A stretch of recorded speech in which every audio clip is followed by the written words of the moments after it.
deuxième parole, Bezrat Hashem. Ah voilà, c'est pas des Torahs ça, c'est des paroles. Paroles, des conversations, des... Mais comme vous vous rappelez, les paroles de Rabbi Nachman, ce ne sont pas juste des paroles. Je vous rappelle juste que Rabbi Nachman, un jour, il a béni quelqu'un, un de ses élèves, qui puisse pouvoir comprendre une de ces paroles qui sont très simples, 10 000 ans après que le Mashiach soit venu. Mais c'est quoi la différence entre les paroles et les Torahs philosophiques? Quand Rabbeinu il dévoilait une Torah,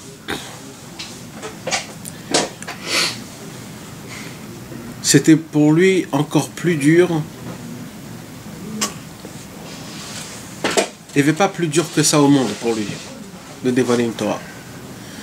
Quand il devait dévoiler une Torah, il devait monter dans les cieux, arriver dans des endroits très très très élevés.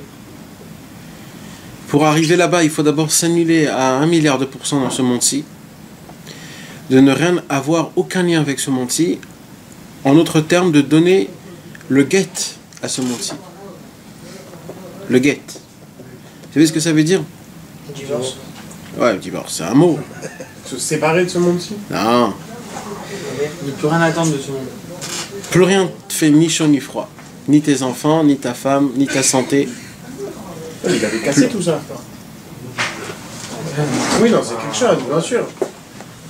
Il avait cassé ses ta'avot, mais il n'avait pas cassé. Il y a même ses élèves, ça lui fait du mal, et ses écrits. Il fallait qu'il... Plus rien, il n'a aucun lien avec rien de ce monde-ci. Il fallait qu'il monte dans des endroits très très hauts. Et le plus dur, c'était quoi? C'est de pouvoir expliquer à des imbéciles comme nous ce qu'il a goûté en haut. C'est-à-dire, imagine-toi quelqu'un qui veut faire kiffer son fils qui a 5 ans, de lui expliquer c'est quoi le kiff du cognac. Alors il faut qu'il lui donne des exemples, il faut qu'il lui fait faire même presque goûter le mec, il doit même ressentir le high qu'il y a quand on boit un cognac. C'est le plus dur qui puisse exister, parce que dans le ciel, il n'y a rien qui est matériel, tout est spirituel. Donc en vérité, une Torah que Rabbi Nachman a dévoilée, en vérité, c'est une lumière qu'il y a dans le ciel. C'est une lumière. Rabbi Nachman, il doit prendre cette lumière et l'envelopper dans des lettres et de te la faire en parole. C'est comme d'expliquer c'est quoi le goût du Coca-Cola. Quelqu'un peut m'expliquer le goût du Coca-Cola? Personne au monde peut m'expliquer le goût de rien du tout. Ni d'un œuf, ni d'un pain, ni d'un concombre. C'est un goût. Tu goûtes, tu goûtes. Et bien le travail de Rabbi Nachman, c'est de t'expliquer à 1 milliard de pourcents pour que tu puisses bien comprendre et bien c'est quoi ce qui se passe dans le ciel, c'est quoi ces lumières qui sont exceptionnelles, qu'en vérité, c'est quoi toutes ces choses-là? C'est pas juste des lumières, on ne parle pas de la philosophie, c'est pas des philosophies. En vérité, ce sont des conseils comment combattre plus facilement, adaptés à cette génération, 2014. Au Hachem, la Torah nous a donné des conseils, la Torah nous a donné beaucoup de choses, mais il y a la vision de la Torah. Chaque période, il y avait une vision de Torah. Chacun la voyait d'une façon. Il y a des gens qui voyaient la Torah en histoire, ils t'expliquaient l'histoire, ils t'expliquaient comment ça se passait, etc. Ça, c'est une façon. Il y a des gens qui voyaient la Torah en, on va dire, en remède, c'est-à-dire avec des illusions, la numérologie, sauter des lettres. Il y a plein de sortes. Il y a le côté kabbaliste de la Torah, le côté du secret, de tout ce qui est mystique. C'est chaque période. On voyait la Torah et en vérité, à chaque fois qu'on dévoilait une nouvelle facette de la Torah, c'était en vérité pour nous faciliter à être mieux connectés avec Dieu, avec la Torah, avec les sages, avec les justes, pour essayer de se sentir chez nous à la maison. Pour qu'on puisse se sentir qu'il y a un endroit où je peux m'évader, où je peux même habiter et me sentir bien. Et Rabbi Nachman est venu dans ce monde-ci pour essayer de nous faciliter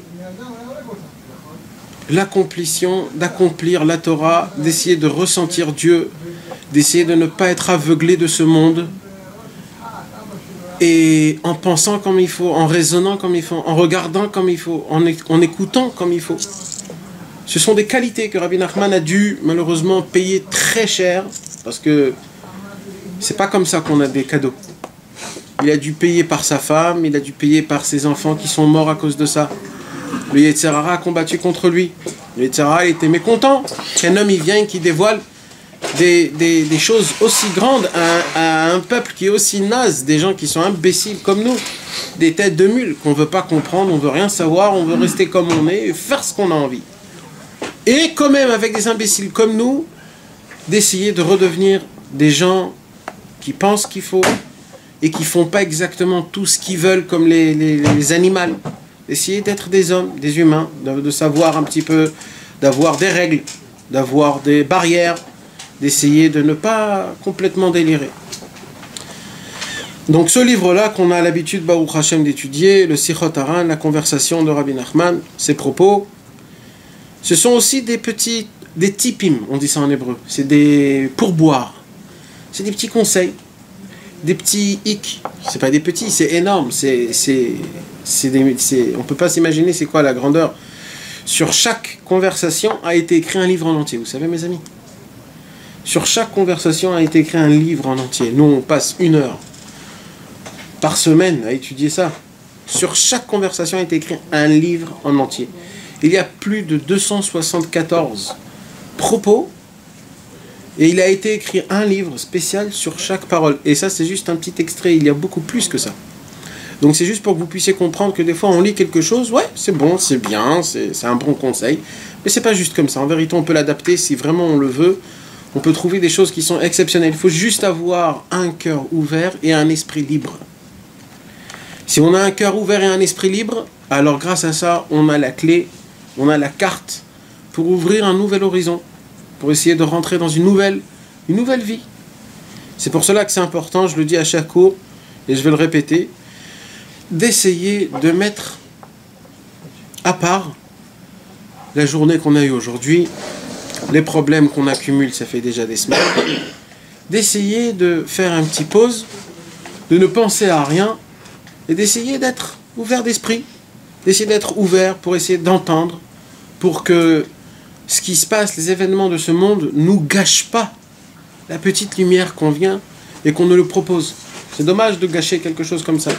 Donc il faut essayer de faire un petit down, d'essayer d'être neutre pour que la lumière de la Torah, on puisse la kiffer à 100%. Ce soir-là, si Dieu le veut, on va parler, Rabbi Nachman va nous parler de l'ustensile du Yetzer Hara. C'est quoi le Yetzer Hara? Quelqu'un peut me définir c'est quoi le Yetzer Hara? Pas ce qu'on vous a appris à l'école. Hein. Est-ce que vous ressentez vraiment ce que c'est le Yetzer Hara? Quoi? C'est l'interdit? Non, l'interdit, c'est l'interdit. Le mauvais penchant. Le mauvais côté qu'on a. C'est pour nous donner un choix. Oui, non. Ouais. C'est... Le côté négatif. Hein? Le côté négatif. Ouais. Aussi. C'est tout? C'est l'incitation. Là? L'incitation. C'est quoi l'incitation? Bah, Tentation. La tentation. Ah. Aller à l'inverse de ce que tu veux faire au départ. C'est la petite voix qui veut te faire flancher. Voilà. Mais quand... Je pense que c'est Force du mal. parce que je pense que c'est plus facile de suivre le Yetzer Hara que À mon avis, c'est un combat contre nous-mêmes. Ça doit En vrai, ce que tu veux dire, c'est que c'est plus fort, en fait. Plus fort. C'est pas les plus forts, c'est que c'est plus facile. C'est peut-être une image. Tu qu'on glisses donne, plus, non quoi. Ouais. C'est une image que qu'on d'apprendre le truc. C'est le monde que de l'illusion. Le bien, c'est de toi-même, c'est une volonté, en fait. Non, c'est Ouais, l'image mais qu'on donne. des fois, tu arrives dans quelque chose dans ta vie où tu sais pas la petite voix si c'est le Yetzer Hara ou pas. C'est vrai. T'as ça aussi. Oui, mais quand c'est une faute. par D'accord, exemple, une faute, mais pas tout le temps tu fais des fautes. Des fois, il y a des fois, tu te dis peut-être c'est bien, peut-être c'est pas bien, pourquoi pas. Par pas de... Yetzer Hara, c'est de par faire oublier exemple. que c'est le mal. Par exemple. Hein, on va prendre un exemple, d'accord? T'es en train de jouer aux cartes, Ouais. ta femme t'appelle, t'as 2 options. Ou alors tu lui mens, Tu mens et tu perds. voilà. Ou alors tu lui... Tu sais que tu perds, tu m'en vas. alors tu lui mens, tu lui dis, je suis en train de faire des courses, je suis au bureau, etc. Ou alors tu te dis, je vais mentir, mais grâce à ça, soi-disant, mon shlom bayit sera meilleur. Mais déjà, de jouer aux cartes, c'est pas lié de Sarah, déjà. Oui, mais on va dire, on est déjà dans cette facette-là, d'accord? Je suis déjà dans le truc. Alors maintenant, il y a la petite voix qui te dit, voilà, si je mange, j'aurai mon shlom bayit. Et d'un autre côté, si je mange, je suis un menteur. Je mens à ma femme. Alors, de mentir, c'est bien ou c'est pas bien? C'est la petite voix, tu sais pas quoi faire. Voilà, c'est genre mentir pour la bonne cause. Ouais, soi-disant, on commence comme ça toujours. D'accord? Il y a plein de fois des choses comme ça, tu sais pas comment l'expliquer, tu sais pas exactement si c'est le bien ou si c'est le mal. Ça, c'est un problème. C'est qui? C'est le Yetzirah? C'est pas le Yetzirah? Mais la question se pose bien avant tout ça. Est-ce qu'on fait attention qu'il y a un Yetzirah? Deux fois, on l'oublie complètement. On n'y pense même pas. Déjà, d'y penser que le Yetzirah est là, c'est déjà bien. Quand une personne, avant de mentir à sa femme, elle se dit « je vais mentir, je vais pas mentir », ça c'est déjà bien. Il y a un mec qui n'y pense même pas. Ça, c'est l'habitude. C'est pas l'habitude, c'est qu'il a dit « Yetzirah prend place chez moi, c'est toi ici le mec ». Et là, il n'y pense même pas. Il n'y pense même pas. Il se pose beaucoup de questions. Non, il réagit pas comme il faut, sans penser, sans avoir de remords. Naturel pour lui. Et ça peut se passer des fois dans des choses que tu n'es pas habituel, parce que tu as été habitué, soi-disant, dans des mauvaises choses, donc tu te dis, bon, c'est bon, la roue, elle a été déjà emportée, vas-y, je continue dans la même... Donc la question qu'il faut se poser, c'est, est-ce que je fais attention que le Yetzirah, il est dans ma vie? Est-ce qu'il y a déjà un mauvais côté dans ce monde? C'est ça déjà l'histoire. Est-ce qu'il y a un mauvais côté dans ce monde? Et ça, c'est la première question qu'il faut se poser, parce que si on ne se pose pas cette question-là, mes amis, alors automatiquement, ça s'appelle même pas un combat. Si tu montes dans le ring et tu dis, t'es le gagnant. Il n'y a même pas de combat. T'as jamais fait un combat contre le Yetzirah. Et ça, c'est très grave, mes amis. C'est le laisser-aller spirituel. C'est un laisser-aller. Il n'y a pas de remords, tout est calme, tout est bien, tout est comme il faut. Donc, tu crois que c'est bon.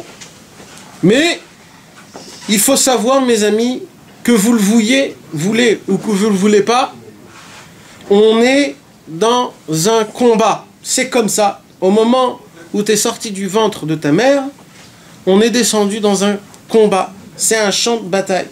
Dans ce champ de bataille, que tu le veuilles ou que tu ne le veuilles pas, il y a des balles. Il y a des balles qu'on te tire et toi tu es obligé de te faufiler entre les balles. Ou alors tu peux dire dès le départ, allez vas-y, attaquez-moi, j'ai pas la force. Et ça malheureusement, on est un peu tous dans ce petit bateau-là, on se dit on n'a pas la force, vas-y, atteins-moi. Mais le pire, c'est pas ça, mes amis. Et c'est de ça que je veux vous parler ce soir. On en a parlé tout à l'heure. Le Yetzirah, le mauvais penchant, il n'y a pas mieux vicelard que lui au monde. C'est le roi des publicistes. C'est le Yetzirah. C'est... On ne peut pas s'imaginer comment il nous prend d'une façon aussi bête. Et le pire de tout, c'est qu'on lui dit qu'il a raison. Sans chercher, hein. On ne cherche même pas s'il a raison ou pas, on dit qu'il a raison comme ça. Le travail du Yetzirah, au point de départ, Akadosh Baruch Hu, il a créé son monde et il a dit, obligatoire, c'est le jeu, c'est la règle, il faut avoir deux côtés. Il faut avoir le bien et il faut avoir le mal. Et la grandeur de l'homme, c'est quoi? La grandeur de l'homme, c'est qu'il associe son cerveau à son cœur. C'est-à-dire, comme des fois il y a des choses que dans le cerveau tu sais que c'est bien, ou il y a des choses que tu sais que c'est pas bien, mais ton cœur ne veut pas l'admettre, il ne veut pas l'accepter. Pourquoi? Parce que le cœur il kiffe. Le cœur il se dit, une pizza c'est bon, c'est très très très bon, mais ça fait du mal, ça fait du cholestérol, ça fait, c'est pas bon pour la santé. Alors, dans le niveau cerveau, tu te dis, si je vais manger une pizza, je vais me faire du mal. Mais le cœur il a les sentiments, il a les goûts. Il va dire, mais t'es dingo ou quoi? C'est super bon une pizza, vas-y, va manger. Et à la fin du compte, on va aller manger la pizza. Le but, c'est quoi? C'est de prendre le cerveau et de prendre le cœur et de les associer ensemble. de faire descendre ce que tu as dans ton cerveau en ton cœur. Que le cœur puisse comprendre ce qu'il a dans ton cerveau. Pas qu'il y ait un écart. Tous les problèmes du monde, de la personne, de l'homme... Avec le manger, on a un problème déjà. Le manger, c'est encore rien du tout. Il y a 1 milliard de choses que tu vois, que tu fais, et que tu refais des mêmes bêtises, et tu apprends pas. Pourquoi? Parce que ton cerveau, il t'explique, tu sais que c'est pas bien, etc. Mais ton cœur, j'ai envie, il n'y a rien à expliquer, c'est comme ça. On peut pas expliquer, c'est comme ça, c'est mon cœur. Tout, il y a un tout. C'est comme ça. Et vous allez voir, c'est la cigarette, c'est de dormir tard le soir, c'est de se réveiller tard le matin, c'est de passer toute la journée devant la télé, ou alors de parler des paroles qui servent à rien du tout, de faire une chariade. Faire une chariade. De charrier quelqu'un. Tu le touches, tu le piques, tu lui fais mal, tu sais que c'est pas bien. Arrête pas de se charrier là.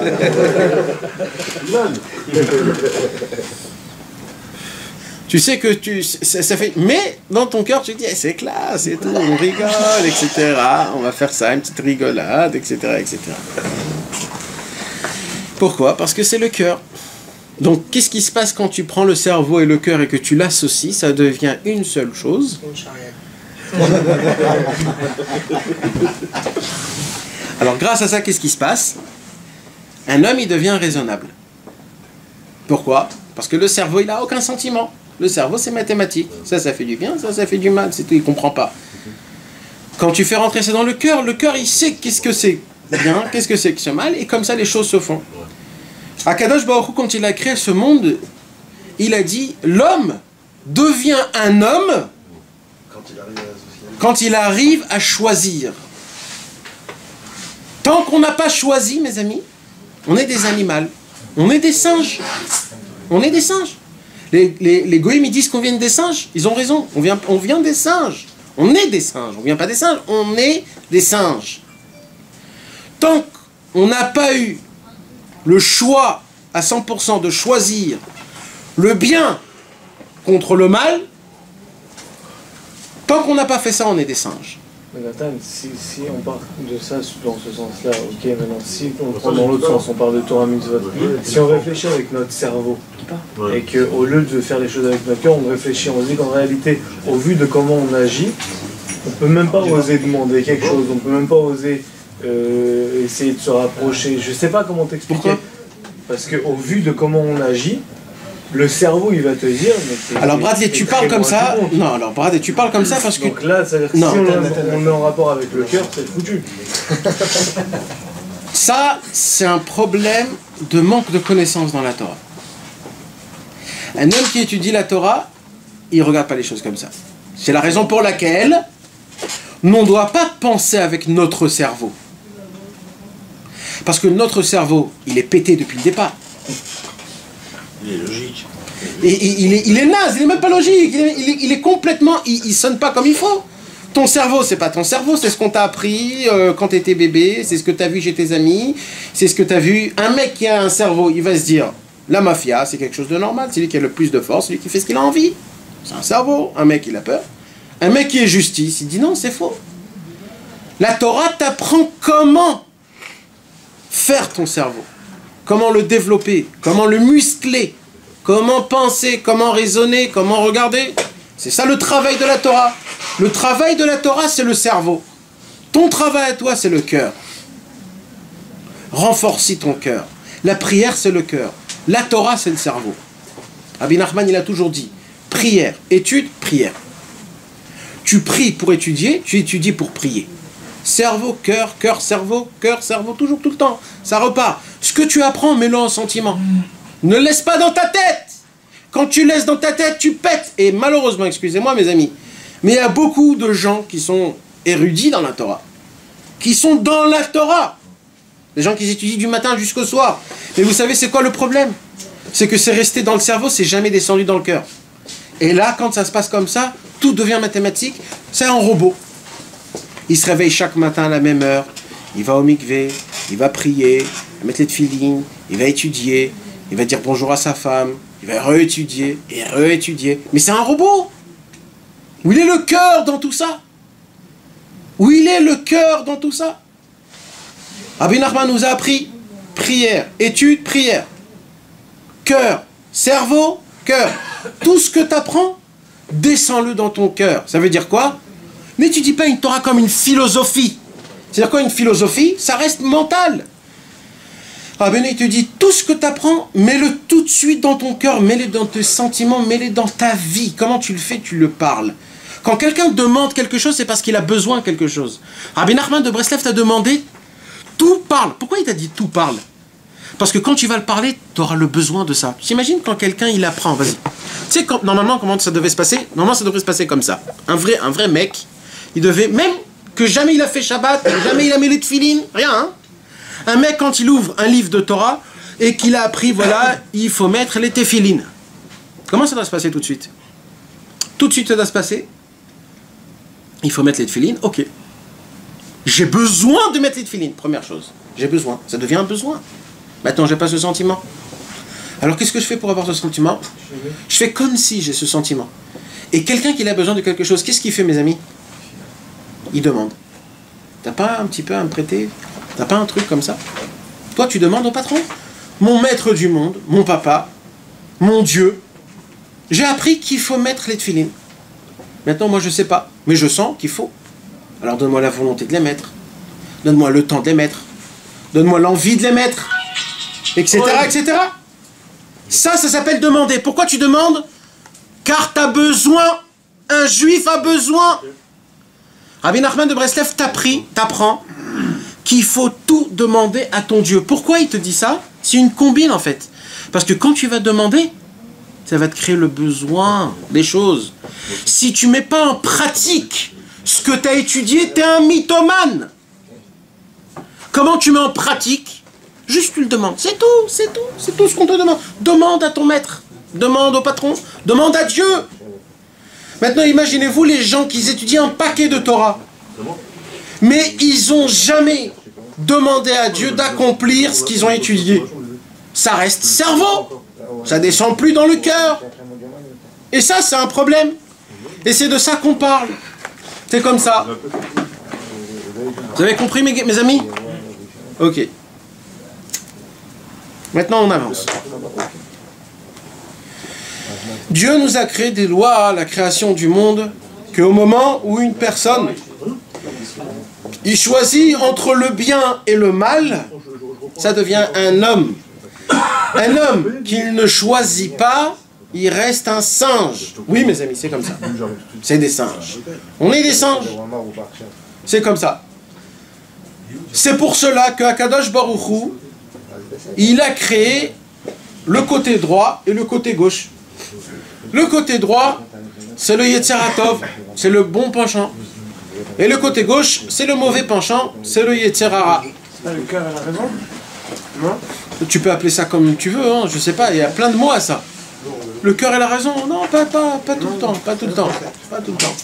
C'est pas exactement les mots, je sais pas comment on peut dire exactement. Peut-être, mais j'ai pas pensé à ça. Mais on va dire ça comme ça. Comment on dit? Le tressage de l'élève? Non? Non. Le cœur, il prend pas de droite-gauche. Il est neutre. Le cœur et le cerveau, ils sont neutres. La personnalité, c'est l'illusion qui te fait expliquer, qui te dit exactement c'est quoi le bon et c'est quoi le mauvais. Donc, qu'est-ce qui se passe? Au moment où Akadosh Baruch Hu a créé le monde, le Yetzer Hara, qui connaissait l'âme juive, que l'âme juive s'adapte qu'au bon côté, alors automatiquement, Akadosh Baruch Hu, qu'est-ce qu'il a fait? Il a créé le Yetzer Hara, que le Yetzer Hara va te changer le monde. Il va faire un mélange entre le bien et le mal. Il va faire une grande shakshuka. Et toi, tu devras essayer de faire un tri en ce qui est bien et ce qui est mal. Et il a fait rentrer le Yetzer Hara dans chaque chose du monde, une façon de la faire mieux, une façon de la faire pas comme il faut.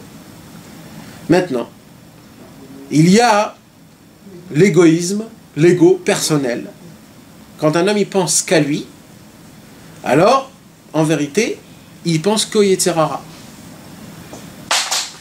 Donc, pour répondre à la question que j'ai posée, c'est quoi le Yetzer Hara? En vérité, mes amis, le Yetzer Hara, c'est moi qui me le crée. C'est une image. Il n'existe pas en vérité. C'est une invention de notre part, genre? Ouais. C'est une image. On se la donne. Le Yetzer Hara, c'est une invention de la personne elle-même. La personne elle-même, elle a une possibilité de faire rentrer le Yetzer Hara en lui et de lui dire vas-y, rentre, pénètre, fais ce que tu as envie, c'est libre t'es arbitre. chez toi. Hein? C'est le libre arbitre alors en fait? Bien sûr, c'est le libre arbitre. Mais 80, la majeure partie des gens, ils n'écoutent pas, ils font pas tout ce qui... Ouais. Et c'est- Que ce soit relier le cœur à la tête ou que ce soit d'étudier et tout de suite de mettre en application. C'est pas évident. C'est-à-dire comment se fait que c'est aussi normal pour ne pas... C'est pas normal, ça fait 2000 ans qu'on est en galoute. C'est normal pour toi 2000 ans en galoute? Ça fait 2000 ans qu'on est dans une terre qu'elle n'est pas à nous. Ça fait 2000 ans qu'on prie, qu'on n'est pas... Dieu ne nous écoute pas. Ça fait 2000 ans on se sent qu'on n'est pas chez nous. Ça fait 2000 ans qu'on galère. 2000 ans. Il n'y a jamais eu quelque chose comme ça au monde. Jamais. Mais non, mais c'est la vérité, mon pote. Tu veux fermer les yeux et te dire que tu es en Martinique? Mais non, il faut connaître la vérité. Nous, on croit, on est venu ici comme si tout est normal. Oh, mon pote, il n'y a jamais eu une période aussi longue, pareil. Tu t'imagines un mec, il te dit, je viens à 2 heures, tu m'attends. Le mec, il vient 2 heures dans 20 ans. C'est exactement pareil. Akadosh Baruch Hu, il a dit, je vais venir. Il y a 2000 ans de ça. Ouais, mais on a Rabbeinu, non? Ah, ça, Dieu, il nous a pas laissé être tout seul. Ça dit Exact. Qu'est-ce qu'il fait Rabbeinu? Rabbeinu, Il nous a sauvés. Hein. c'est quoi Nachman? C'est quoi le mot Nachman en hébreu? Consolateur. Patron. Non, c'est La Rahman. consolateur. Consolateur. Il vient nous consoler. C'est quelqu'un qui vient qui nous dit Neshama, c'est pas grave. Je suis avec toi, je suis là ici. Si tu as un problème, parle-moi. Je vais essayer d'arranger les choses. C'est moi le patron ici. Ouais. Maintenant, le Rabbi Nachman va nous dévoiler ici le Yetzer Hara, c'est quoi son travail. Alors, il donne ici une parabole. Cette parabole, je vous l'ai déjà racontée. C'est une parabole qui est exceptionnelle. Mais avant que je vous raconte cette parabole, je voudrais vous raconter une autre parabole qui n'est pas écrite ici, mais c'est pareil.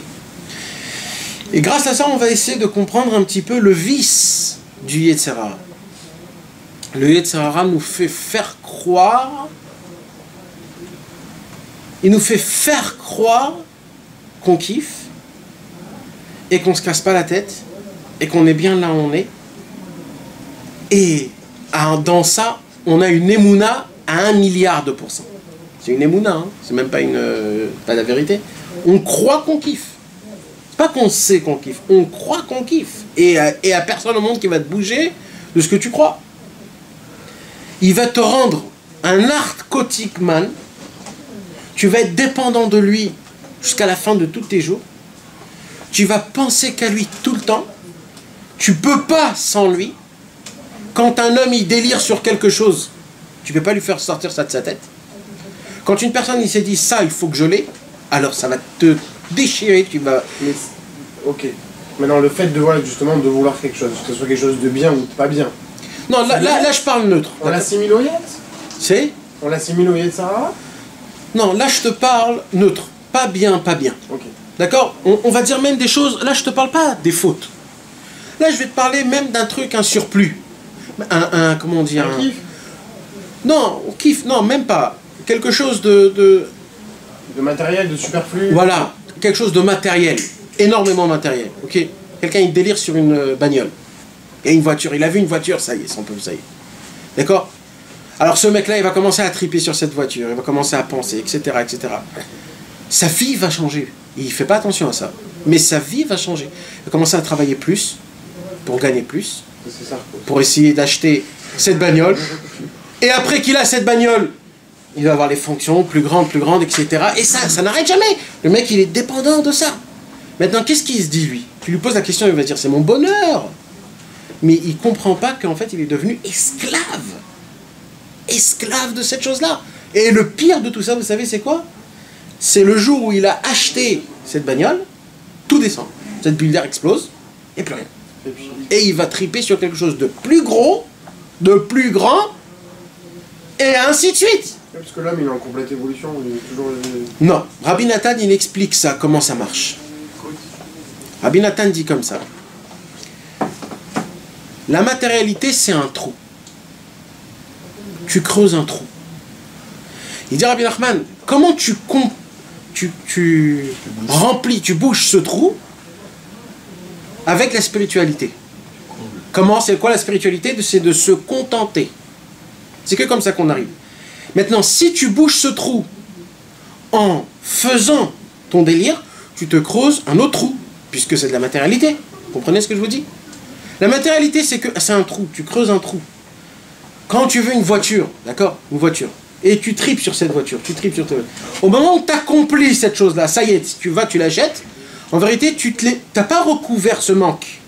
Tu t'es créé un manque encore plus grand. Donc tu t'es creusé encore un trou encore plus grand. Et ce trou-là, il faut le remplir. Et toi, qu'est-ce que tu crois que comment tu remplis ce trou-là énorme? Avec le désir que tu as en plus. Donc tu vas te casser encore plus, tu vas acheter ce désir énorme. Et là, tu t'es creusé un trou encore plus grand. Et là, le manque, il est encore plus grand. Et le mec, il croit que comment je remplis mes manques? Avec des désirs. Avec des désirs. Et ces désirs, en fait, ça te crée encore plus grand et encore plus grand de désirs. C'est le contexte qu'on dit dans la Torah. Un homme qu'il a un shekel. Non. Il est en dette de 1 shekel. Envers qui? Envers soi-même. Quand tu veux un shekel, tu veux un deuxième. Ouais, mais des fois, c'est bien d'avoir des buts quand même pour avancer. Non, je parle pas des buts. Je parle quand quelqu'un bute. Tu sais c'est quoi le but? Non. Non. Il y a une différence. Quand quelqu'un il a un but, ça le fait monter. Là, ce que je te parle, ça te fait descendre. C'est très bien d'avoir un but. Parce que tu râles. C'est très bien, même. Bah, t'es obligé. Non, mais un but, tu sais c'est quoi? C'est pas ce que je parle. Toi, Pas au foot, hein. non. Le but, c'est quelqu'un qui voit très haut. Il a de l'ambition. Ça lui donne de la force à continuer. Voilà, c'est ça, exactement. Là, je te parle de quelqu'un que si tu lui poses la question, comment ça va aujourd'hui? Bah écoute, on espère que ça va aller mieux, tant que tu n'es pas un bagnole.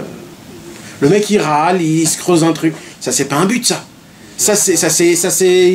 Il s'enfonce encore plus. Le mec, il râle, il se dit pas bien, tant que j'ai pas mon truc. Quelqu'un qui a 100 shekels, il est en dette de 100 shekels automatiquement, parce que quand il a 100, il veut 100. Quelqu'un qui a 100 000, il est en dette de 100 000. Quelqu'un qui a 1 million, il est en dette de 1 million. Vous voulez pas avoir un franc, quoi. Faut le dire. Maintenant, qu'est-ce qui se passe? C'est pour cela que quand... Et quand t'as découvert, T'as double dette. Quand tu as découvert, tu te contentes de ce que tu as. D'un coup, tu penses pas à ça, tu te dis, je suis bien. J'aimerais bien avoir ça pour combler le déco. Ouais. Juste, ouais.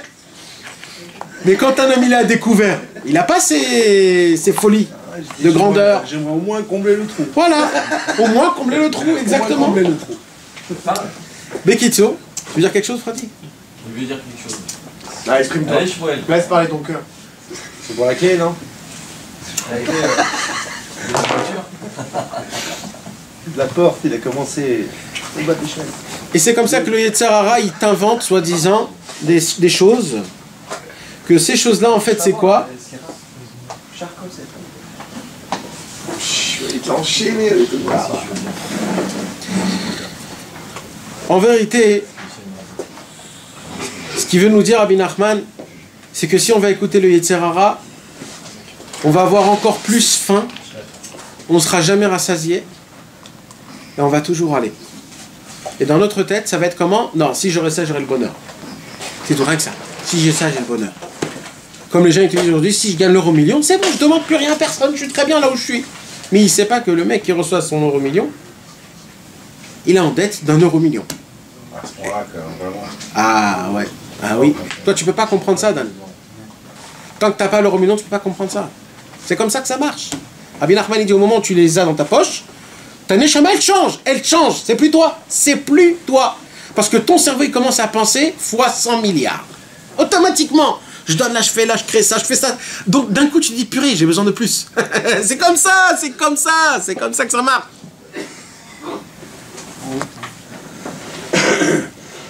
Rabbi Nachman raconte une histoire. Écoutez bien cette histoire. C'est une histoire qui nous définit le Yetzer Hara. Rabbi Nachman, tu veux nous la lire cette histoire, mon frère Jérémy? Vas-y, cette histoire s'appelle l'histoire de la pompe. Est-ce que vous connaissez? Les contes et allégoriques. L'histoire de la pompe. C'est cette histoire, à la fin du livre Sipurim Masiot, des contes de Rabbi Nachman, à la fin, Rabbi Nachman a rajouté encore des petites histoires qui nous parlent du service divin, etc., etc.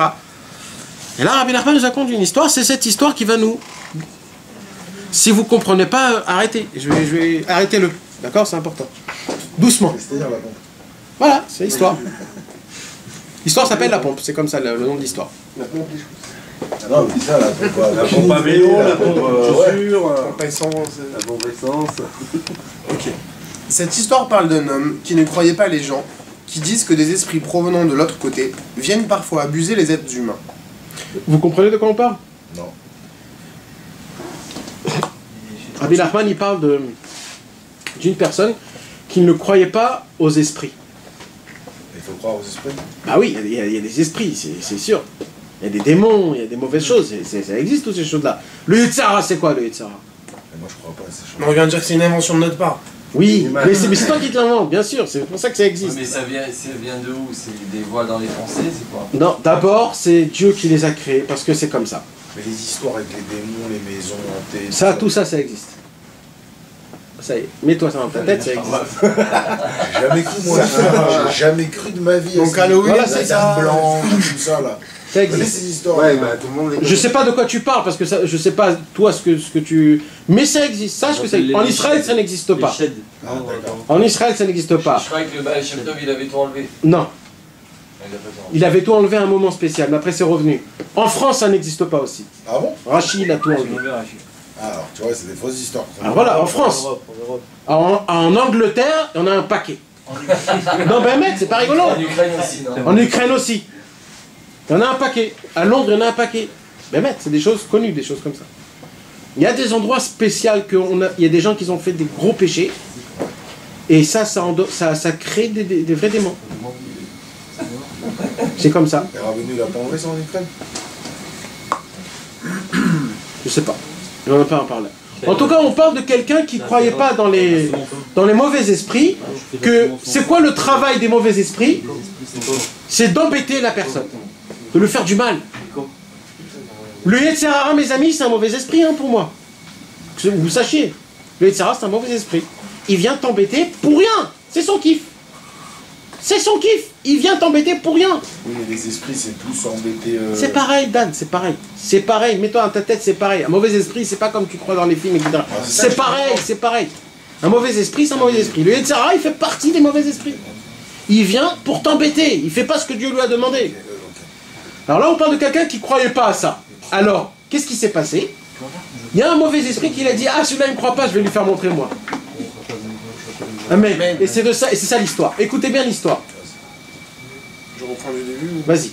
Cette histoire parle d'un homme qui ne croyait pas les gens, qui disent que des esprits provenant de l'autre côté viennent parfois abuser les êtres humains. Comme cela s'est déjà produit à plusieurs reprises. Cet homme-là n'y accordait aucun crédit. Or, une nuit, un esprit vint à lui et l'appela pour l'inviter à sortir au dehors. L'homme sortit. Donc, le mauvais esprit a pris une personnalité, comme un homme, soi-disant. Maintenant, il n'y a rien de tout ça. Mais c'est dans ta tête, c'est dans ta tête. L'homme sortit, et l'esprit lui montra le beau cheval qu'il avait à vendre. Il constata la beauté de la monture, et lui demanda « Combien en veux-tu » « 4 roubles, répondit l'esprit. L'homme estima qu'il valait au moins 8 roubles, car c'était une bête de choix et en très bonne santé. Il acheta le cheval pour 4 roubles et réalisa une excellente affaire. Le lendemain, il sortit le cheval pour le vendre. En marchandant en lui proposant une certaine somme, il se dit « Écoutez bien, c'est très important ce qu'il va se dire. Si l'on m'en propose un tel prix, c'est sûrement qu'il en vaut le double. » Il refusa de le vendre et conduisit le cheval plus loin. Là, on lui en proposa 2 fois cette somme, comme il le souhaitait. Il se dit « Il en vaut certainement plus du double. » Il conduisit ainsi le cheval de plus en plus loin, où la bête finit par atteindre des milliers de roubles. Et l'homme refusa toujours de la vendre à qui que ce soit, se disant sans cesse « Je peux certainement en obtenir plus du double. » C'est ce qu'on se dit tout le temps, les amis, ça c'est entre parenthèses. Et cela, jusqu'à ce qu'il ne trouve personne pour acheter la monture, excepté le roi. Il a acheté à 4 roubles, on lui a proposé des milliers Ils s'en contentent de pas. roubles. Ils s'en contentent pas. Et il s'en contente pas. Pour quelle raison?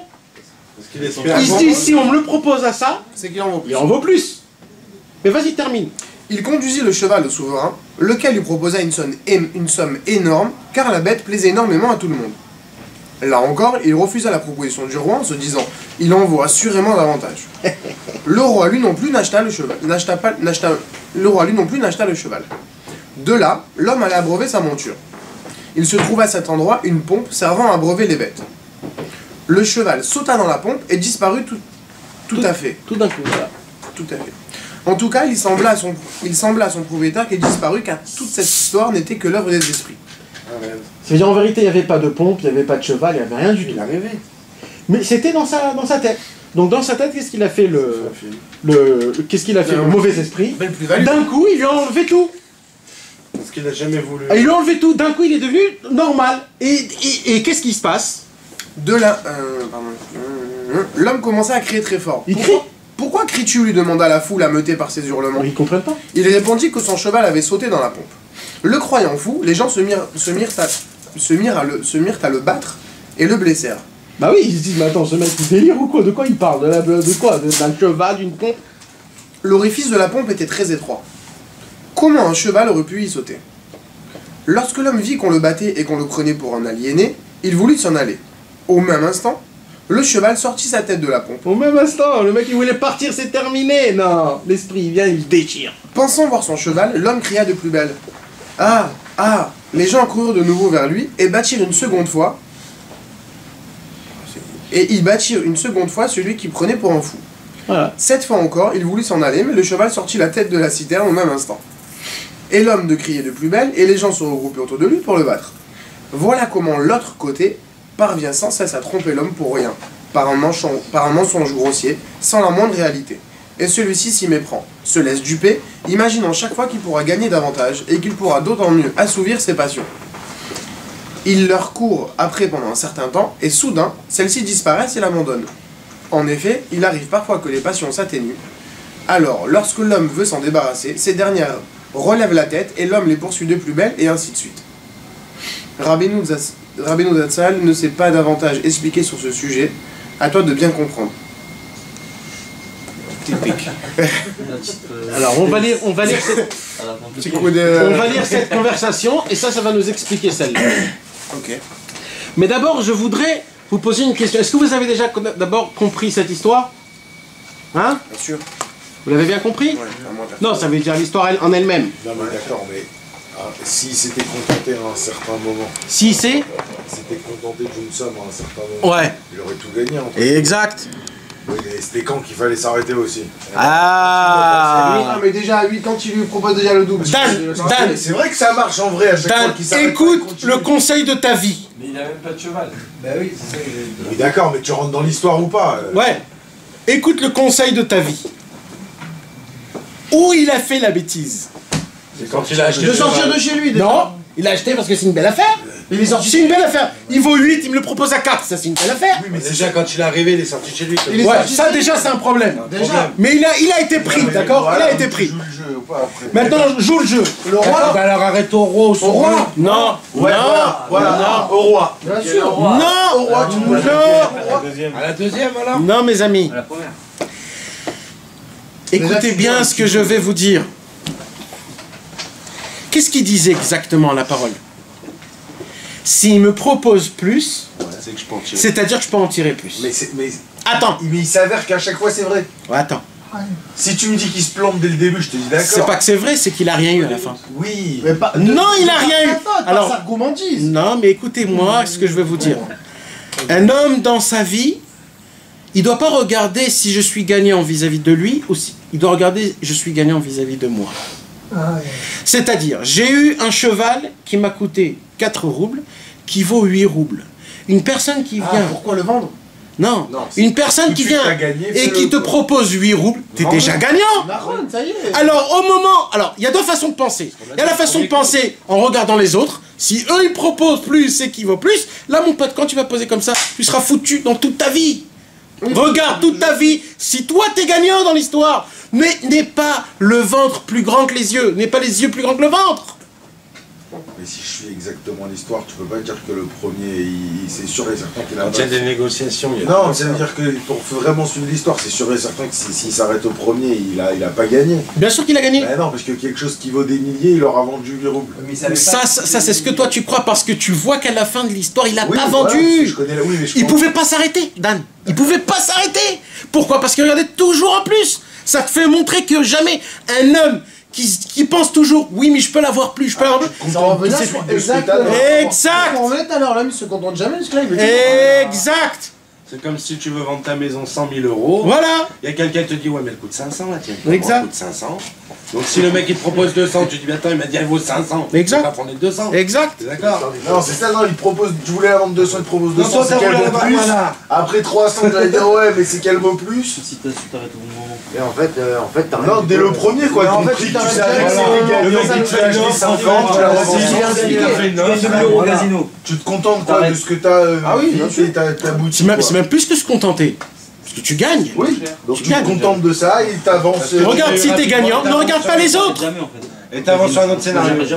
En fait, t'as pas besoin de rendre des comptes à X par rapport à toi. Voilà, c'est que par rapport à toi. Voilà. Tout le temps. Le monde est comme ça. Mais c'est pas ça l'essentiel de cette histoire, mes amis. Ça, c'est juste une petite parenthèse.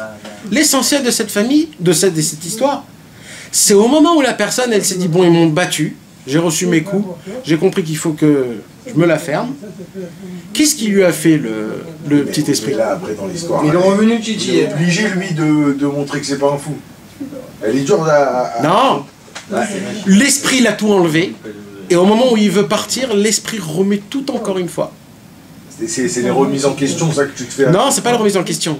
Le Yetzer Hara, Il te lâche pas en fait. c'est pas qu'il te lâche pas. C'est quoi une ta'ava? C'est quoi un désir qu'un homme il a? Pas un désir, un fantasme, une envie.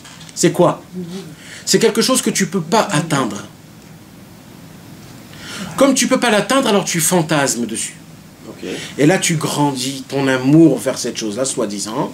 Tu te l'illusionnes à 1 milliard de %. Et il grandit, il grandit. Et au moment où... Maintenant, il ne peut pas complètement te l'enlever, parce que si complètement il te l'enlève, tu fantasmes pas dessus. Alors il te laisse. Il te laisse presque arriver à accomplir ce fantasme. Il t'arrive, tu es prêt, c'est bon, c'est faisable, ça se passe demain. Et au moment où ça arrive, pac, il te remet dans le monde réel. D'un coup, tu te dis, purée, je peux pas, impossible, etc. Et tu peux pas l'avoir. Au moment où ça y est, tu te calmes, tu te rabaisses, tu refroidis. Il t'envoie un SMS. Ça te met une fusée à ta tête et tu repars en délire. Tu sais pas comment. Un mec qui t'a raconté une truc, ça y est, ça t'a... Ascenseur émotionnel. Et c'est comme ça qu'il joue avec toi toute ta vie. Parce que personne au monde peut venir me dire ici, j'ai accompli mon kiff, j'ai fait mon désir qui n'était pas comme il faut. Je parle des mauvais désirs, des mauvais plaisirs, des mauvais fantasmes, l'argent, les femmes, les grandeurs, l'honneur, la fierté. Et quelqu'un il dit, voilà, j'ai été rassasié. Ça n'existe pas. Parce qu'il te le prend, il te l'enlève. Il te le donne, il te l'enlève. Il te le donne, il te l'enlève. Et il joue avec toi. T'as un imbécile. T'es cet imbécile-là qui revient et qui revient et qui revient. Et toi tu te dis pas, mais c'est pas ça. Et l'explication de cette histoire-là, c'est notre propos numéro 6. Ah ben nous, il a dit, il faut comprendre. Nahon, il a dit, je vous laisse comprendre. Alors maintenant, numéro 6, Lila, c'est une histoire que je vous ai déjà racontée. C'est très important, mes amis. Ça fait rien que je vous l'ai déjà raconté. C'est important. Béhémet, c'est la règle. C'est le seul ustensile. En vérité, le Yetzer Hara, mes amis, on n'a pas le droit de dire ça, mais c'est un imbécile.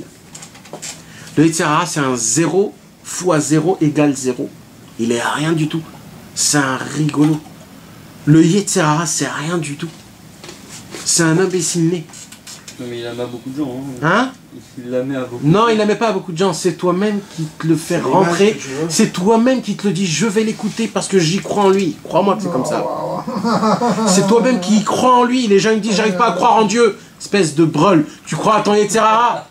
Tu crois à ton Yetzer Hara? Dans le Yetzer Hara, t'as la Emouna à 100%. Vas-y. C'est-à-dire que quand on a un désir, par exemple, X ou Y, et qu'on l'a, il ne faut jamais chercher à... Non. Mais t'as envie, là, ça travaille. Contente-toi. Multiplie ton désir. C'est-à-dire Multiplie ton désir. Le désir, tu sais c'est quoi le désir? Quand un homme il désire quelque chose, d'accord? Et que Baruch Hashem il a eu ce désir, d'accord? La Torah te dit de te contenter de ce désir. Pourquoi? Parce que le désir aussi il n'existe pas, c'est toi-même qui le crée, l'envie, d'accord? Toi tu as envie de quelque chose, l'autre il n'a pas du tout envie de ça. Donc attends, qu'est-ce qui se passe quand tu chéris et que tu apprécies et que tu développes cette envie de ce désir il se multiplie en 1 milliard. Tu peux kiffer ce truc-là énormément. Comment ça se fait qu'un homme, on va dire, il fantasme sur, on va dire, un Coca-Cola frais, d'accord? Et il n'a pas de Coca-Cola frais, il veut le Coca-Cola froid, bien, bon, etc., d'accord? Et il est dans un endroit, il n'y a pas de frigidaire, il boit le Coca-Cola chaud, horrible, salut, horrible. Qu'est-ce qui se passe après 1 an, tu lui donnes ce verre? Mais comment fou? Et qu'est-ce qui se passe, le mec qui habite des Coca-Cola toute la journée, il est juste à côté de toi. Ils ont le même désir, hein? Mais lui, il sait l'apprécier. Lui, il kiffe mieux que toi. Un homme qui sait apprécier ce qu'il a chez lui à la maison, cet homme-là, mais mon pote, c'est le riche le plus grand au monde. Quand j'ai 20 shekels dans ma poche, d'accord? J'ai 20 shekels dans ma poche. Je peux me dire, ouais, avant j'avais 1000, 5000, je sortais, j'avais 100. Alors ces 20 shekels, mon pote, ça vaut rien du tout. Maintenant, quand je me dis, bah, j'ai 20 shekels, c'est bien déjà. Mieux que rien. Non, pas mieux que rien. Ne regarde pas le rien. Apprécie tes 20 shekels. Avec 20 shekels, je peux faire ça, je peux faire ça, je peux faire ça. Si, non, essaye de développer ton imagination, essaye. Tu vas voir que tu vas kiffer ce que tu as. Tu vas commencer à apprécier ce que tu as. Il y a une chose que je comprends pas. Quand tu dis développe ton désir, le désir, ouais, Apprécie déjà. mais si le désir il appelle à ce que tu veux, par exemple ton coca, le désir il appelle à ce que tu le veux ton coca, t'en peux plus, t'es comme un fou avec ton Non mais moi coca. je parle dès que tu l'as déjà. Ah d'accord, ok. Dès que tu l'as, il y a 2 façons. Kiffe-le.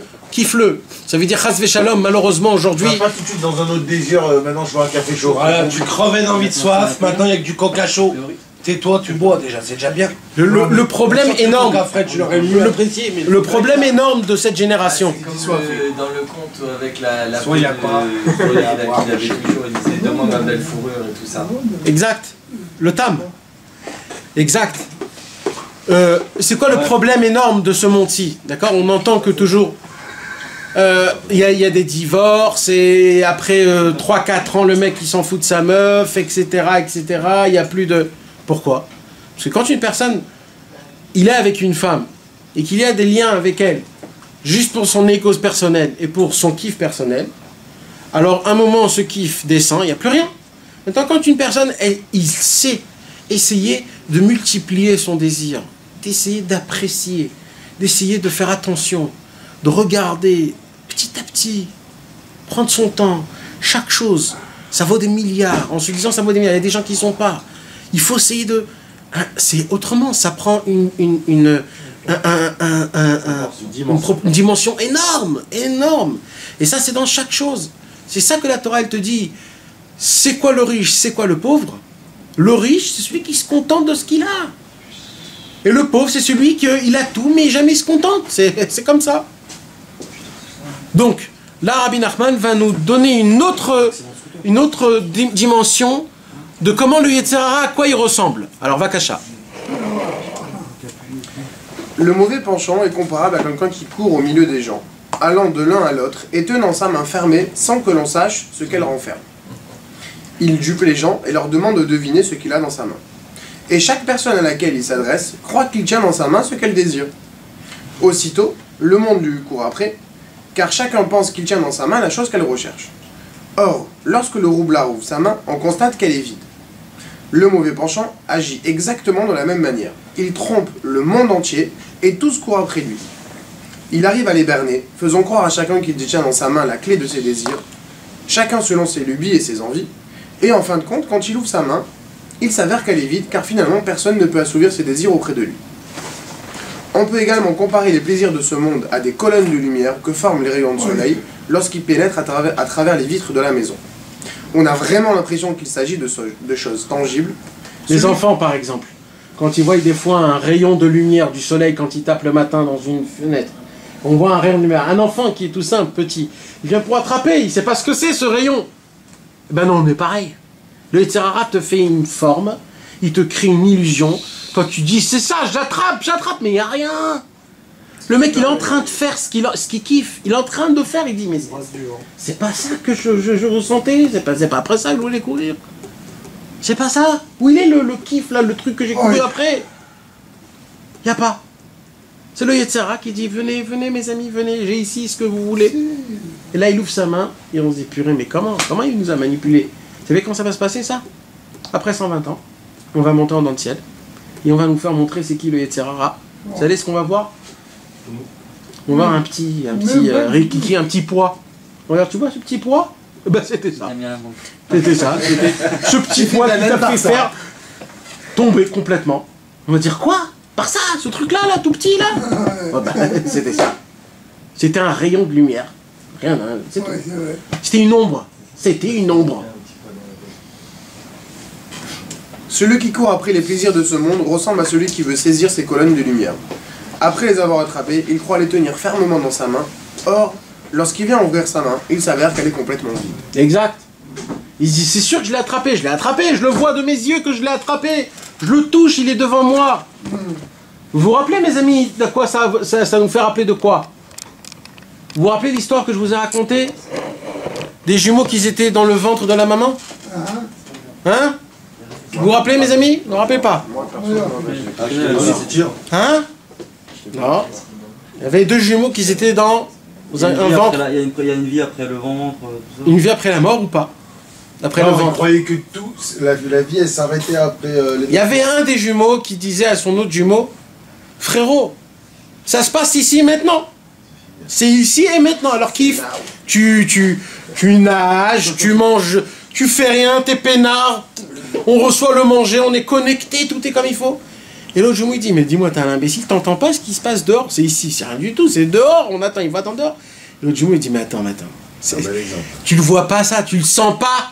Tu le vois de tes yeux. Tu le touches pas, tu vois pas qu'on est ici, qu'on kiffe ici, on est au chaud, à la mer. On est là, on fout rien. Qu'est-ce que tu me dis, quoi? Il y a un monde après ce monde-ci, mais ça n'existe pas un monde après ce monde-ci. Mais t'es fou, t'es pas réaliste. Je vois pas, personne ne me fait montrer ça. Il n'y a pas une fenêtre pour voir ce qui se passe. C'est un très bel exemple. Et qu'est-ce qui se passe, mes amis? Au bout de 9 mois, les deux ils sortent. Il y en a un, il a pris la banane. Et voilà. Mes amis, on est dans ce monde-ci là, c'est faux tout ça, mes amis. C'est pas ici, c'est pas ici. C'est pas ici, ici on est juste comme ça, on se prépare pour en haut. Ces deux enfants, c'était qui là, mes amis? Yaakov et Esav. Ils étaient deux dans le même ventre. Ils ont bu du même sein. Ils mangeaient de la même poche. Ils étaient tous dans le même endroit. Esav il disait, c'est ici, maintenant. Et Yaakov il disait, mais c'est plus tard, mon pote, c'est dans 9 mois, on va sortir, c'est là où ça va commencer. Et Esav il disait, non. Et vas-y, reste un imbécile. Reste un imbécile. Maintenant, quand je vous dis l'exemple des enfants qui sont dans le ventre, vous dites, ouais, bien sûr, c'est vrai, c'est comme ça. Mais on est là, mes amis, on est là. Mais attends. L'enfant, c'est dur. Oui, mais tu t'imagines combien on peut être? Ça, c'est le cœur et le cerveau.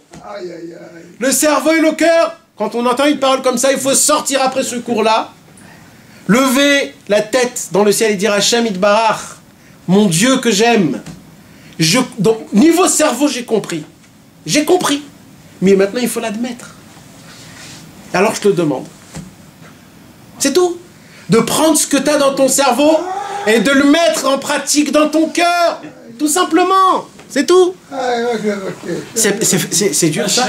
Est-ce que c'est dur de faire quelque chose comme ça? C'est pas dur. Mais si ton cœur il aime trop de choses, aucun rapport, tu peux pas mettre ça dans ton cœur. Alors, on avait dit ça dans un autre... c'est une bonne question. On avait dit ça dans un autre cours. C'est vrai que notre cœur, malheureusement, il est rempli d'autres désirs. Mais tu sais, c'est quoi qui relie le cerveau et le cœur? Qu'est-ce qu'il y a entre le cerveau et le cœur? La bouche. Et la bouche. La bouche, mon pote, c'est l'arme le plus sophistiqué qu'il y a dans le monde en entier. Cette bouche peut te sauver de l'enfer le plus grand au monde. Même dans ce monde-ci. Ouais. Un homme qui s'est chiné à l'envers et à l'endroit, c'est le roi du monde. Un avocat qui sait faire sa déballe, c'est le roi du monde. Les politiciens, les docteurs, ils sont devenus des avocats. Les rabbins. Les rabbins, c'est devenu des parleurs et vas-y. Comment c'est écrit? Akol kol Yaakov vayadaim yedei Esav. Il y a des gens qui parlent, c'est la voix de Yaakov, mais leurs mains, c'est des mains de Esav. Malheureusement, c'est comme ça. Il y a des rabbanim qui parlent. Niveau parle, c'est de la parlotte. Ils parlent comme Moshe Rabbeinu. Mais les actions, c'est Esav. C'est ce qu'il a dit Yitzhak. Yitzhak, il a dit, je vois une bouche de Yaakov, mais je vois des mains de Esav. C'est quoi ça? Ça marche pas les deux ensemble. Sache une chose, mon pote, ta bouche, c'est la seule chose qui peut te sauver aujourd'hui dans ce monde-ci. La seule chose. Il n'y a rien d'autre. Rien d'autre. Rien d'autre. Ta personnalité se dévoile par ta bouche. C'est comme ça. C'est comme ça. Tout se mesure par ta bouche. Combien tu vas demander? Comment tu vas demander? Tu vas réclamer, supplier Hachem. Plus tu demanderas, plus tu seras dans le bon côté. Il faut dire, mon Dieu, mon cœur est rempli de trous. Je veux des désirs ardents, horribles. Mais je veux vouloir, pas être comme ça. Veux vouloir. J'ai pas encore cette bonne volonté, mais je voudrais avoir la volonté. Si tu dis ça, t'es sauvé, mon pote. T'es sauvé. Mais ben, t'es sauvé. Mais il faut le répéter. Il faut te convaincre. Tu sais jusqu'à où il va, Rabbi Nachman? Il dit, parle à tes membres. Parle à tes membres. Il dit, Rabbi Nachman, un homme peut convaincre ses membres. Oui, mon pote, oui. C'était son scribe? C'était son scribe, celui qui écrivait... Non, c'était celui qui chazanait? Qui est arrivé à... Non. C'était qui? Rabbi Shmuel Isaac, un de ses très très chers élèves. Mais on doit le retransmettre par exemple dans la vie de tous les jours sur le coca par exemple, de se le répéter toute la journée que ça va bien. Ouais. Ça n'a rien à voir avec... mais c'est pas... Il dit Rabbi Nachman, la chita de Rabbi Nachman, elle est un petit peu spéciale. Pourquoi? Parce que Rabbi Nachman, il dit des choses qui sont niveau logique, c'est pas logique. Par exemple, pour Rabbi Nachman, il faut étudier, c'est important de développer, d'en parler, d'approfondir, c'est très important. Mais il dit Rabbi Nachman, celui qui n'a pas cette capacité-là, il dit Rabbi Nachman, moi j'appelle l'étude aussi quelqu'un qui lit s'il ne comprend rien. Il fait l'effort déjà? Non, pas parce que c'est l'effort, il appelle ça l'étude. Quelqu'un qui lit sans comprendre? Sans comprendre. Il appelle ça étudier. Ça n'est jamais à comprendre. Du moins, on prie tous le matin, on comprend entre le... Non, moi je te parle de l'étude. Et tu sais pourquoi ça? Parce qu'il dit Rabbi Nachman, qu'est-ce que tu crois que je parle que à ta conscience, espèce d'imbécile? Quand tu lis mes paroles du Likutei Moharan, je parle à tout ton corps. Un jour, tu voudras faire un péché avec ta main, mais ta main ne va pas te laisser. Et ça, c'est grâce à quelqu'un qui n'arrête pas de lire. Parce que ton corps est devenu Breslev, mais pas ta tête. Tellement il est fort, Rabbeinu. Il te rend tes pieds des Breslev et toi-même, t'es pas Breslev. Tes pieds t'emmènent au mikvé sans que tu le veuilles. C'est déclassé, ça. C'est déclassé. Vous rigolez, hein? Mais c'est du vrai sur vrai ce que je vous dis. Mais c'est du vrai sur vrai. Moi, j'en connais des gars. Qu'est-ce qu'il a dit, Rabbi Nachman? Celui qui se rapproche de moi, malheureusement, il sera gravé au fer rouge.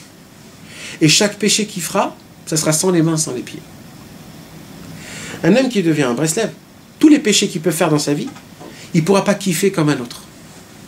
Parce qu'il t'enlève, il te met un remords énorme qui va te dire, mais pourquoi j'ai fait ça? Et en plein milieu, tu te dis, mais qu'est-ce que je suis en train de foutre là? En plein milieu, après... Avant, après, en plein milieu, ça te trotte.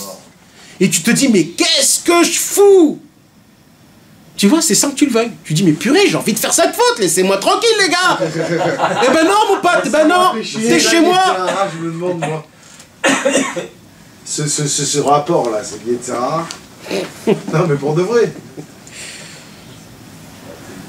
Ouais.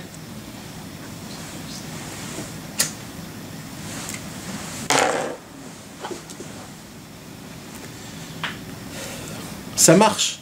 C'est comme ça, mes amis. Ça marche. C'est ça la grandeur. Rabbi Nachman, il ne paye pas un chèque. Il donne des espèces. Cash. Mezouman. Ah, c'est vrai. Mezouman, il te les met sur la table, et il te dit, tu veux, tu prends, mon pote. Il n'y a pas de chèque, il n'y a pas de virement, c'est Mezouman. Tu prends, vas-y, va kiffer. Chez moi, quand tu viens, c'est terminé. C'est terminé, même si tu es venu pour quelque chose d'autre. Tu es venu, tu es gravé. C'est au fer rouge. Si tu rentres dans mon sac, tu fais partie des grands. Là, c'est dans la cour des grands. Là, tu n'es plus le même mec, que tu le veuilles ou que tu le veuilles pas. Tu n'es plus le même mec. Dans le ciel, on te regarde, tu fais à part. C'est comme dans les mafias. Lui, il fait partie de Breslev, Nachman de Breslev. Ah, lui, bon, d'accord. Ça, c'est une autre histoire. On met ça de côté. On ne sait pas, on ne peut pas s'occuper de ça. On peut pas. On peut pas. Et la preuve où elle est, c'est des belles paroles. La preuve où elle est dans ces choses-là, quand tu fais des péchés. Tu t'imagines qu'un mec, un Français comme nous, on était dans des discothèques, on a fait des bêtises, chacun ce qu'il en a fait, et en milieu de temps de 1 an, 2 ans, il se retrouve, ce mec, à parler tout seul avec son Dieu. Mais attends, tu délires là, où tu es là, mon pote, qu'est-ce que tu fous là? Et le mec, il se parle tout seul. Il se parle tout seul, et ben Rabbi Nachman, il arrive à faire ça. Rabbi Nachman, il arrive à faire rentrer des volontés dans une personne ardente. Tu te dis, mais attends, mais c'est pas moi ça, c'est pas moi. Une volonté énorme de se réveiller la nuit. Mais attends, t'es normal, qu'est-ce que tu fous là? T'as un avion à prendre, qu'est-ce que tu te réveilles la nuit? Lui, il paraît qu'il faut faire Chatzot, il paraît qu'il faut s'asseoir par terre et pleurer le Beth Amikdash. C'est quoi le Beth Amikdash? Je sais même pas ce que c'est. Je sais pas ce que c'est. Il paraît qu'il faut se réveiller, c'est important. Ça, mon pote, ça c'est un patron, ça. Ça c'est un patron qui te fait faire ça. Ben c'est comme ça. C'est ça le travail de Rabbi Nachman. Le travail de Rabbi Nachman, c'est de te rendre fou amoureux de Dieu.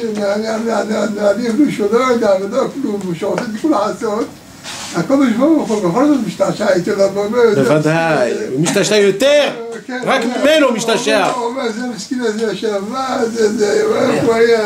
באיזה 6 קליפות פתאום מתעורר בתיקון עצור, שמעת בצפת בוחר, לוקח חפר, שם עדבות. Tu sais que tu dois aller faire la tuile à la synagogue. Voilà, tu te réveilles et d'un coup tu dis je tourne la tête, mais dans 2 minutes je me lève. Et tu te réveilles 1h30 après, c'est pas le yetz. C'est quoi ça là? C'est le yetz. Ah non, tu te réveilles à peine. Tu te réveilles parce que moi ça m'est arrivé ce matin. Je me lève à 6h27. Je dis putain magnifique, 6h27 je regarde l'heure. Je dis magnifique, je peux aller à la choule.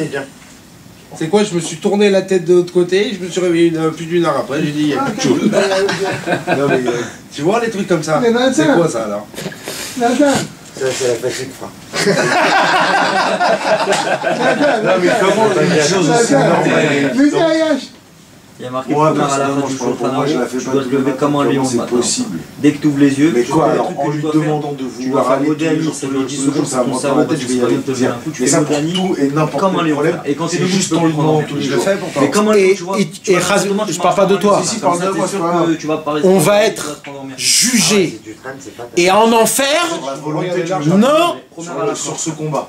Non. Sur le fait que tu lui as pas demandé. T'as déjà vu un lion comment il se lève? Ou que je lui ai demandé. Mais oui, mais même si tu l'as même si je ne le fais pas, tout va se juger sur la bagarre. D'accord, ça c'est une autre chose. Moi, je dis qu'il faut le faire quand même après. Oui, mais c'est. Je vais aller plus loin, d'accord? Tu crois que c'est toi qui te réveilles? Mais non, mais non. Arrête, non, Dan. Mais si, parce que si tu le veux vraiment, c'est toi. Nahon. Trop facile de Non, mais c'est pas ça que je veux te dire. Je veux te dire que tout vient de Dieu. Même quand tu veux te réveiller à 6h30. Tu pouvais te réveiller, ça vient de Dieu. Maintenant, attends. Pas la vraie volonté. Non. Le Shabbat. Ça aussi. Mais attends. Au moment où tu crois que la bagarre, c'est toi, c'est là que t'es perdant. Ça veut dire quoi? Au moment où tu crois que c'est toi qui vas te dire je vais le faire, je vais pas le faire, je vais le faire, je vais pas le faire. Mis la question. Alors au moment où tu combats, soi-disant, t'es perdant. Pourquoi? Parce que le Yetzera c'est un ange. Ah, mais toi t'es un homme. Un ange devint un homme. Dis-moi, c'est comment ça marche? Oui, mais une fois que alors, tu le fais pas, c'est où est le combat? Tu sais où il est le combat? Demande à Hachem. Quand tu demandes à Hachem, là ça devient 50-50. Là c'est spirituel contre spirituel. Tu dis Hachem, moi je veux me réveiller. et je te dévoile ma volonté. Ça se peut que je veux pas beaucoup, je l'admets, mais je voudrais l'avoir beaucoup. Mais, Hachem, fais-moi réveiller tout de suite. Si j'ai la volonté de parler déjà comme ça, je me lève. C'est tout ce qu'on te demande. Si j'ai décidé de parler comme ça, je me lève. Non, mais tu me dis que t'as pas vraiment la volonté. Ouais, mais si je me pose déjà toutes ces questions, mais tu veux je suis debout. Non, on veut avoir la volonté, c'est pas vrai. Ce matin, je me suis réveillé, j'ai dit, putain, c'est cool, tu veux avoir la volonté. Je peux y aller. J'ai dit, déjà, j'ai pensé. C'est énorme, c'est énorme. Je me suis réveillé, j'ai pas mis le réveil. Déjà, c'était un signe. Ça veut dire, lève-toi pour aller à la. Je t'ai réveillé. Je t'ai réveillé. En vrai, c'est ça en plus. Je dis, putain, magnifique, 6h27. Je me lève, je vais à la Sénat. Et d'un coup, je sais pas pourquoi, j'ai tourné la tête de l'autre côté. Et c'est parti pour une heure et demie. Et voilà. Mais quand cette question arrive, j'y vais pas. Ouais. C'est quoi? D'un coup, bam. Oui, mais c'est facile de dire ça. Réfléchis pas. C'est vrai, il faut surgir. Il faut surgir. Tu sais c'est quoi la réponse.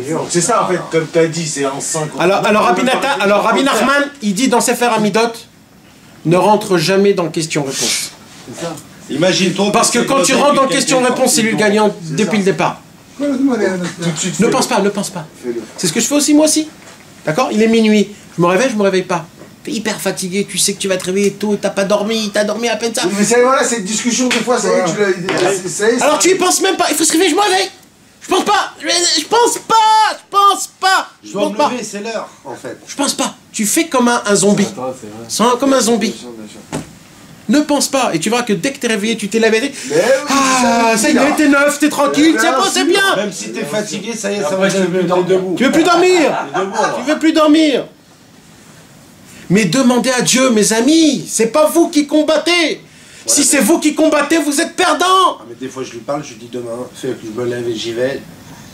Oui, mais. Alors, tu sais, alors regarde. Si tu t'es pas réveillé et que t'as demandé, c'est bon. Ouais, mais ouais, moi je le fais pour arrêter de fumer.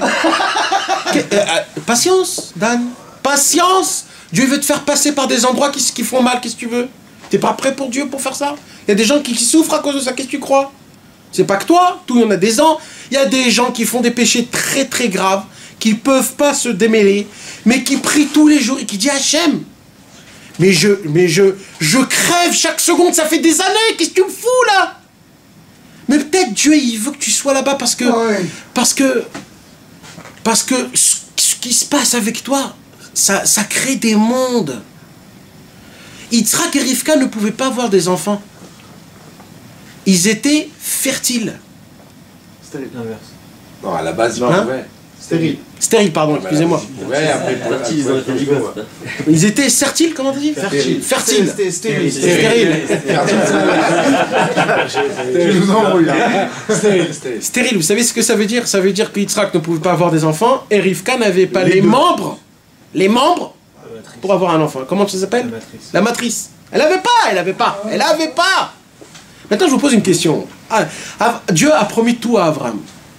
Abraham, il a craché du sang jusqu'à qu'il a reçu son fils, et que son fils s'est marié, et il a sacrifié, et vas-y, ainsi de suite, ainsi de suite.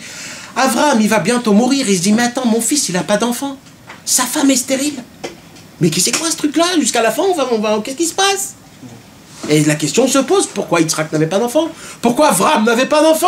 Pourquoi? C'est quoi ces choses-là? Rashi pose cette question, vous savez ce qu'il dit Rashi?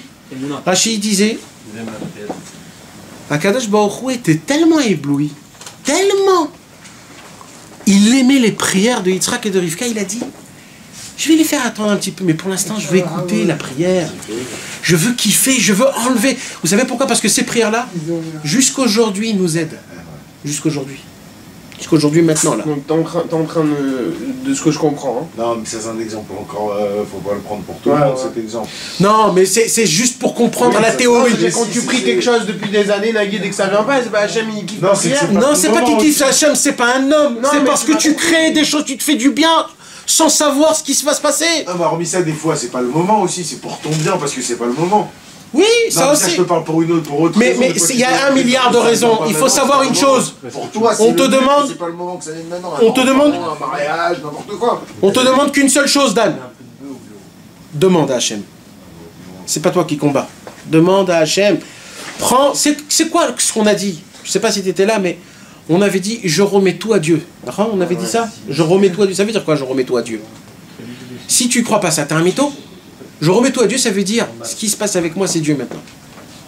Moi, ça y est, j'ai fait ce que j'ai pu, J'ai demandé de me réveiller le matin tôt, j'ai demandé de me mettre les tefilines, Rashi Rabbeinu Tam, j'ai demandé de me tremper au mikvé, j'ai demandé de parler avec toi, Dieu, j'ai demandé de communiquer, j'ai fait ce qu'on m'a demandé. Maintenant, c'est toi, Dieu. J'attends, c'est toi. Ça vient pas, ça fait rien. Demain, je reprends. C'est comme ça. Mais le Yetzer Hara, il nous fait faire tourner. Pourquoi? Parce que dans ce monde-ci, tout est très vite. Le travail du Yetzer Hara, c'est plus les années avancent, plus ça vient de plus vite. Avant, il y avait les ordinateurs Windows, les Macintosh. Tout était hyper lent, ça prenait 1 heure pour faire un bip sur truc, et t'attendais 1h30 pour que ça rentre. Et tu regardais, etc. On mettait le modem dans le oh, chambé. Et ça a été quoi la nouveauté? Plus vite. Après la nouveauté, encore plus vite. Après la nouveauté, encore plus vite. Avant, il y avait des chevaux. Pour aller d'une ville à une autre ville, ça te prenait 6 mois. Aujourd'hui, ils ont inventé la voiture. Après, il y avait le bateau. Après, il y avait l'avion. Après, la fusée. Et ça n'arrête pas. Et le monde, le travail du Yetzer Hara, c'est de te faire montrer plus vite. Et encore plus vite. Et encore plus vite. Et plus vite, etc. Et plus c'est plus vite. Il y a la moto. 500. Il y a 1200. Il y a 2500. Plus elle est grosse, plus ton cœur s'abat, tu fonces. Ah, ça c'est le kiff d'y aller. L'adrénaline. Au 66. C'est ça. Le Yetzer Hara te fait triper par la vitesse. Pourquoi tout ça? Pour une seule raison. Parce que chez Dieu, il faut savoir patienter et apprécier. La vitesse t'enlève l'appréciation. Ça t'enlève l'appréciation, pourquoi? Parce que ça va très vite. Donc tu peux pas apprécier ce que tu as eu à un instant. Donc tu peux rien faire. Donc n'apprécie pas, ne fais pas attention. Juste encore envoie. Allez, envoie une nouvelle. Envoie une autre. Mais attends, mais regarde, apprécie. C'est comme un mec qui voit 6 films d'un coup. Tu lui dis, tu peux raconter ton 2e film que tu as vu? Je me rappelle pas. Mais attends, il y a 5 heures tu l'as vu ce film, tu l'as kiffé. Mais non, il a vu 6 films d'un coup, il a voulu voir, il a voulu triper 6 films d'un coup, il se rappelle pas. Pourquoi? Ben non, ne kiffe pas, le Yetzer Hara veut pas que tu kiffes. Il veut pas que tu kiffes, c'est un menteur. Et toi tu crois que t'as kiffé, voilà. Ouais, j'ai la Emouna, j'ai kiffé, ouah, c'était grave. Raconte-moi. Je sais pas. La vitesse. Et les téléphones. 1, 2, 3, 4, 5, 6, 7, 8. Eh oui, et ça n'arrête pas. Et les iPad, et les Samsung, et il te prend, hein. Et ça sort tous les 2 mois un nouveau téléphone, et tu vas te casser la tête pour l'avoir. Et c'est les mêmes, hein. Mes amis, c'est les mêmes. On voit même pas la différence des autres, c'est les mêmes. 1, le 2, le 3, le 4, le 5. Ouais, bon. C'est les mêmes, les gars, et il nous attrape, on est dépendant de lui. Et moi, je vais courir pour l'acheter. Le premier camp du gamin, il a eu, je dis, oh, c'est de la merde, c'est le même. Je vais vite l'acheter le premier, mais c'est de la merde, c'est le même. Et on dit quelqu'un du gamin, c'est de la merde. Et vous connaissez quand vous rentrez dans une chanoute, dans un magasin, Des ânes. et tu veux t'acheter quelque chose, et tu sais que tu as un peu d'argent dans ta poche, tu vois quelque chose et ça te plaît. Mais c'est quoi le problème? C'est qu'il y en a un qui coûte plus cher, mais pour toi c'est exactement les mêmes. Alors tu vas dire, bah, je vais prendre le plus cher. Le plus cher. Il est plus classe, tu n'as rien compris, tu as préféré l'autre. Ça t'a coûté plus cher, c'est celui-là que je le veux, c'est plus... Et ainsi de suite, c'est comme ça que ça marche, c'est comme ça, le monde, il te... Et va trouver une logique à ça. D'un coup, dans le Yetzer Hara, personne ne pose des questions, c'est logique, c'est pas logique, je le vois pas, je kiffe. Non, que chez Dieu, il faut poser, ah oui, je l'ai vu, je l'ai pas vu, je ressens pas. Le Yetzer Hara, il nous a mis dans un bateau, et là, on dit oui à tout, et t'as raison à tout, et je m'abaisse à tout. Et quand on parle de Torah, là, c'est des questions, réponses, philosophiques, etc. Rien. C'est comme ça. C'est pour cela, mes amis. Alors, le Rabbi Nachman, il nous déclare, le Yetzer Hara, c'est une bulle d'air. Merci, frérot. C'est une bulle d'air. C'est une bulle d'air, mes amis, c'est une bulle d'air. C'est une bulle d'air, c'est faux. Si tu sais apprécier ce que tu as, ce que Dieu t'a donné, une femme, des enfants, un toit, la santé, à manger tous les jours, sortir avec des amis, avoir des amis. un travail, une rentrée, même s'il n'est pas très grande. Mais c'est quand même quelque chose. Alors? Non, on veut plus que ça. La vitesse. Vas-y, amen, amen, amen. Et le travail de Hollywood, c'est quoi? De te dire, t'as rien. Regarde que ce qu'ils ont, eux. Brad Pitt, etc., etc., et ainsi de suite. Lui, il vit dans un yacht qui lui a coûté 4 milliards et qu'il a un souterrain en bas et des trucs de folie. Tout ça, ça te fait montrer quoi? Moi, j'ai pas. Lui, il a plus que moi. Purée, alors. Et vas-y, tu éteins ton truc, le film, il continue dans ta tête, tu te réveilles le matin, tu dis, j'ai rien. J'ai rien, j'ai rien. Mais qu'est-ce qui s'est passé, frérot? Qu'est-ce qui s'est passé? Il va dire, j'ai rien. Il sait même pas pourquoi. Et le Yetzirah l'a pompé pendant 1h30, il a cru qu'il a vu un film de super, parce que c'est le dernier film qui est sorti.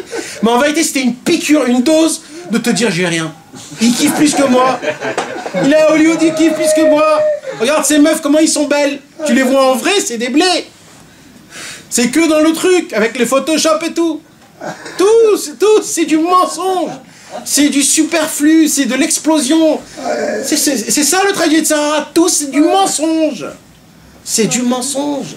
Il te fait montrer comme quoi c'est lui qui a raison, c'est lui qui... C'est comme ça. Et nous, on est dedans, et on est dans ce truc, et on se dit, mais arrête, regarde. Va à Hollywood, regarde, tu vas voir de tes yeux. C'est comme ça. C'est comme ça.